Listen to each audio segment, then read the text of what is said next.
पाकिस्तान अवामी तहरीक के सरबराह डॉक्टर ताहिरुल कादरी ने कहा है कि पनामा के नाम पर चलने वाला JIT शो महज एक ड्रामा है जो कहानी के मुसन्नफ और डायरेक्टर की हदायत के मुताबिक अपनी आखिरी किस्त के करीब पहुंच चुका है। डॉक्टर ताहिरुल कादरी लंदन से मिस्र रवानगी से कबल एयरपोर्ट पर मीडिया से गुफ्तगू कर रहे थे। मेरी दुआ है कि मेरी असेसमेंट और मेरा जो तज्जिया है, मेरी दुआ है कि गलत हो और फैसला मेरे असेसमेंट के ख़िलाफ़ आए।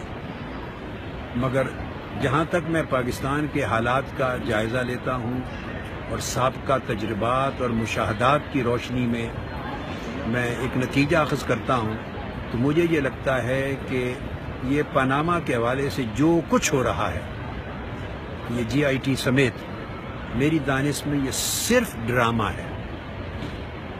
देखिए, JIT फरिश्तों की तरह कमरे के अंदर बंद बैठी है, न उनकी किसी ने शक्ल देखी है, न वो किसी से बात करते हैं। अंदर बयानात होते हैं, नहीं होते, किसी ने न सुना है न देखा है।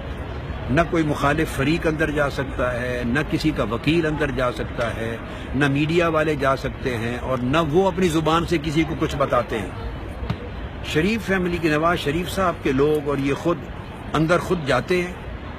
अल्लाह बेहतर जाने अंदर उनका बेडरूम लगा हुआ है, अल्लाह बेहतर जाने उनको डिनर सर्व होता है, अंदर बेहतर जाने उनका लिविंग रूम बनाया हुआ है आर्जी तौर पर, या वो TV देखते हैं और इज्जत और इकराम के साथ बैठ के 2, 2.5, 3 घंटे के बाद बाहर आते हैं। तो जो स्क्रिप्ट है लिखा हुआ उसके मुताबिक एक बयान दे देते हैं यकतरफा, और मीडिया वालों को सवाल करने की भी इजाज़त नहीं होती, बयान दे के चले जाते हैं।